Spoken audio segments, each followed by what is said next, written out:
सोचो अगर आपको रात के 2 बजे एक कॉल आए और सामने वाला इंसान बोले, प्लीज़ मेरे बच्चे का ध्यान रख लो, मैं तुम्हें मुंह मांगी कीमत दूंगा। शायद आप भी हाँ कर देते।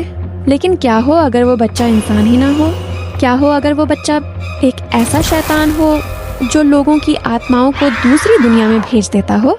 आज की इस वीडियो में हम जानेंगे द बेबी इन येलो की पूरी डरावनी और डार्क स्टोरी। तो वीडियो को एंड तक ज़रूर देखना, क्योंकि आगे जो होने वाला है वो शायद आपकी नींद उड़ा दे। कहानी शुरू होती है स्कॉटलैंड के एक पुराने अपार्टमेंट से, जहाँ एक छोटी सी फैमिली रहती थी।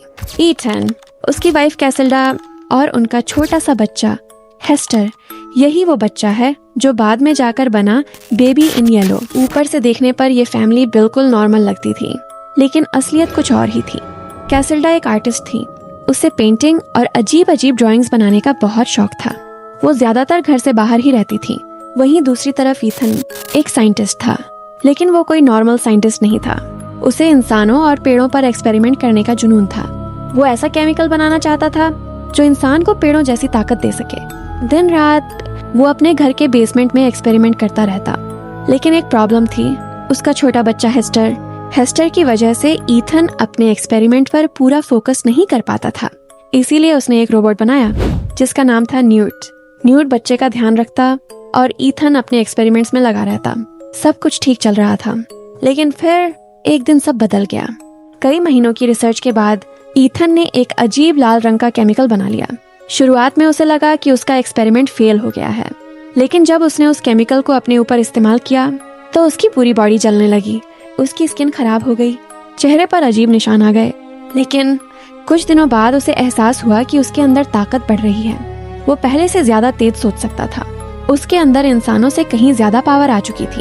और तभी ईथन के दिमाग में एक खतरनाक आइडिया आया। अगर यह केमिकल किसी छोटे बच्चे को दिया जाए तो उसका शरीर इस ताकत को पूरी तरह अपना सकता है। और फिर उसने अपनी जिंदगी की सबसे बड़ी गलती कर दी। उसने वही केमिकल अपने ही बच्चे हेस्टर के दूध में मिला दिया। शुरुआत में सब नॉर्मल था, लेकिन धीरे धीरे हेस्टर बदलने लगा। उसकी आंखें पीली चमकने लगी।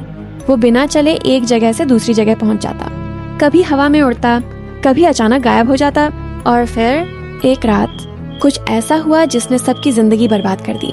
हेस्टर ने अपने कमरे में एक अजीब काला पोर्टल खोल दिया। उस पोर्टल का नाम था कारकोसा, एक ऐसी दुनिया जहां इंसान नहीं, सिर्फ डर रहता था। और उसी पोर्टल से आई एक शैतानी आत्मा। उस आत्मा ने हेस्टर को पूरी तरह अपने कंट्रोल में ले लिया।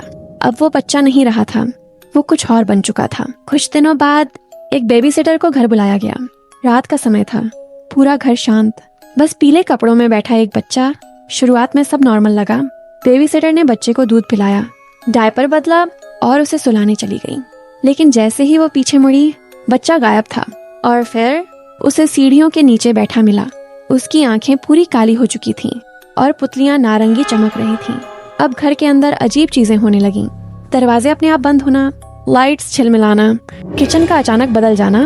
और फिर फ्रिज के अंदर खुल गया एक अंधेरा भूल भुलैया जैसा रास्ता। बेबी सिटर अब समझ चुकी थी ये बच्चा इंसान नहीं है, लेकिन अब बहुत देर हो चुकी थी, क्योंकि पूरे घर के दरवाजे लॉक हो चुके थे। लिफ्ट बंद, फोन बंद और बाहर जाने का कोई रास्ता नहीं। उधर ईथन सब जानता था। उसे पता था कि उसका बच्चा अब शैतान बन चुका है। लेकिन हेस्टर ने ईथन के सामने एक शर्त रखी, अगर तुम रोज मेरे लिए नए लोग लाओगे तो मैं तुम्हें जिंदा छोड़ दूंगा। और इसी डर में ईथन हर रात नए बेबी सिटर्स को घर बुलाने लगा। पैसों का लालच देकर हेस्टर उन लोगों को मार देता और उनकी आत्माओं को कारकोसा पोर्टल में भेज देता। लेकिन कहानी यहीं खत्म नहीं होती, क्योंकि एक दिन हेस्टर ने अपनी ही माँ कैसेल्डा पर हमला कर दिया। कैसेल्डा ने अपने बच्चे को रोकने की कोशिश की, लेकिन वो अब पूरी तरह शैतान बन चुका था। और फिर उस रात कारकोसा पोर्टल ने एक और आत्मा निगल ली, अपनी ही माँ की। अब पूरा घर नरक बन चुका था। ईथन छिपता फिर रहा था, न्यूट रोबोट नष्ट हो चुका था और हेस्टर अब पहले से कहीं ज्यादा ताकतवर बन चुका था। कहते हैं आज भी उस अपार्टमेंट में रात के समय एक फोन कॉल आती है, हेलो, क्या आप मेरे बच्चे का ध्यान रख सकती हैं? और जो भी उस कॉल का जवाब देता है वो कभी वापस नहीं आता। तो गाइज, अगर आपको ये डरावनी स्टोरी पसंद आई हो तो वीडियो को लाइक जरूर करना और चैनल को सब्सक्राइब कर लो, क्योंकि ऐसी ही डार्क और हॉरर स्टोरीज मैं आपके लिए लाती रहूंगी। और याद रखना, अगर कभी रात के 2 बजे बेबी सिटिंग की कॉल आए तो उसे कभी मत उठाना।